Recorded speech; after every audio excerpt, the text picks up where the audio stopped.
was Ayurveda. There was no allopathy, like 200, 300 years back. How people were more stronger than us. They lived longer than us. How it is possible? This is all these techniques what they used.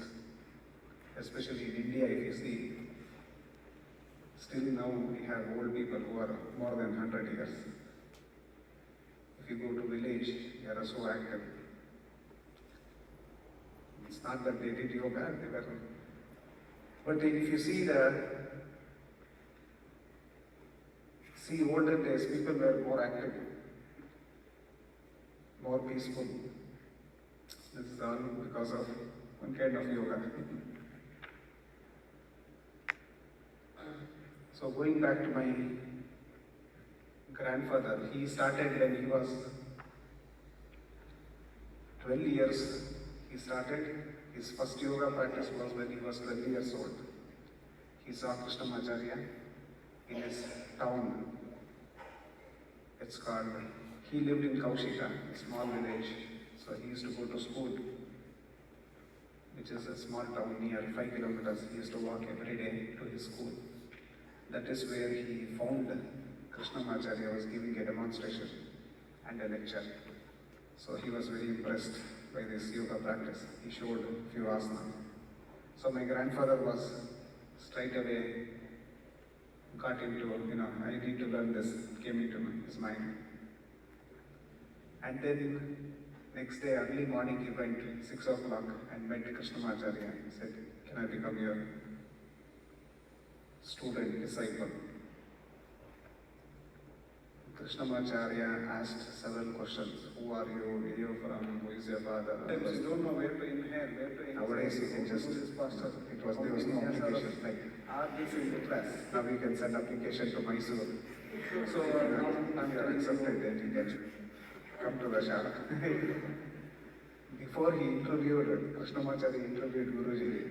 Who are you? What are you doing? All those things. And Guruji said, I am from an astrologer family, all those things.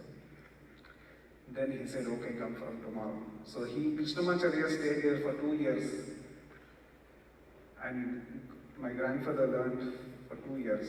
So then Krishnamacharya left that town and went other, he was traveling and teaching. So that is where my grandfather started. And then he wanted to become a scholar, Sanskrit scholar. So he had 3 rupees. In India, we do thread ceremony.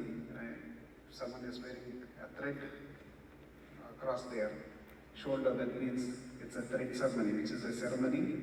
That is where we become a Brahmin. That is where we get all the rights to do the rituals. So he had that. Each and everyone in Brahmin caste, we have that ritual. Once you get that, you will be eligible to do all the rituals, Brahmin rituals. So he got that. In that somebody, many people, they gift something. This is a very special occasion. And then my grandfather got 3 rupees. You know what is 3 rupees means? Yeah. How much it is? In euros, how much it is? 10 cents.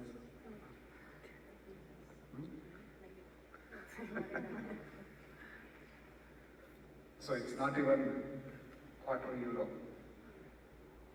So that is what he got then. So he took that 3 rupees. He didn't tell his family that I'm going to. Mysore was a place where there was a Sanskrit college where he could go and study. So that is where, without telling anyone, he didn't catch a train in his own village. He had to walk 15 kilometers to the next village to catch a train because he didn't want anyone to see that he's getting into a train. If he someone will see if he gets into the train in his own village. So he walked 15 kilometers and he got into the train and he came to Mysore. He went to Mysore. And that is where He didn't have food, he didn't have anything. He went and got admitted in the, then there was Maharaja, the king of Mysore. He had done few facilities for all these students. So he got admitted to this Sanskrit college. That is where he started studying the Vedas. That is where he was studying to become a scholar. So after 1 year, Krishnamacharya came to Mysore. He was very fortunate to see Krishnamacharya again. Then he requested him that he become his student again. Krishnamacharya asked, "What are you doing here in Mysore?" And he said, "No, I'm studying in Sanskrit college." And he started his studies again with Krishnamacharya. It went on for another 20 years studies. So like this is the system which came. And my grandfather is the first one to say that the system came from Krishnamacharya. So when he went to the West in 74, everyone asked him where the system came from. And he said, "This is my Guru, Krishnamacharya, who taught me this." So that is when Krishnamacharya's name started. Now students, they started getting to know who is Krishnamacharya. So nowadays yoga has changed. Yoga can be, I was in China. I met one lady. She was running around me, and always wherever we went for lunch, she used to come sit. She used to talk. And I generally asked, what are you doing? She said, "I'm a teacher. I'm a professor," she said. Oh, I thought, "I'm a professor in the university." Oh, okay. I thought she must be teaching some language, science or mathematics or some professor.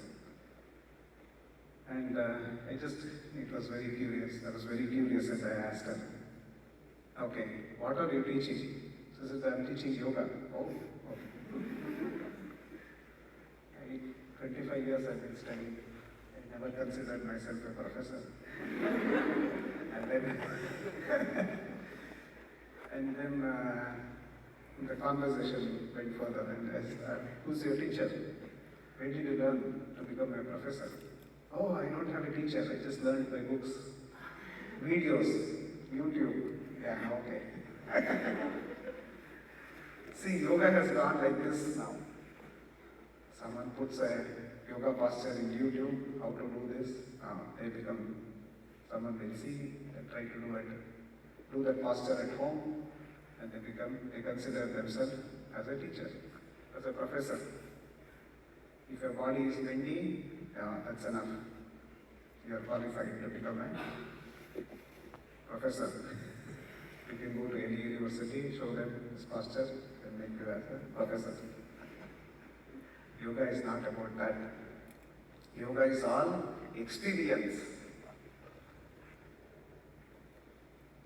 Without we ourselves, we have to experience the system.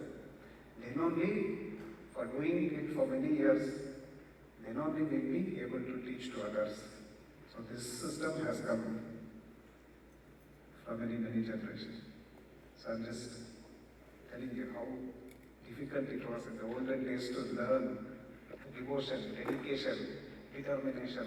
All these are vanishing. Yoga can be learned now by you.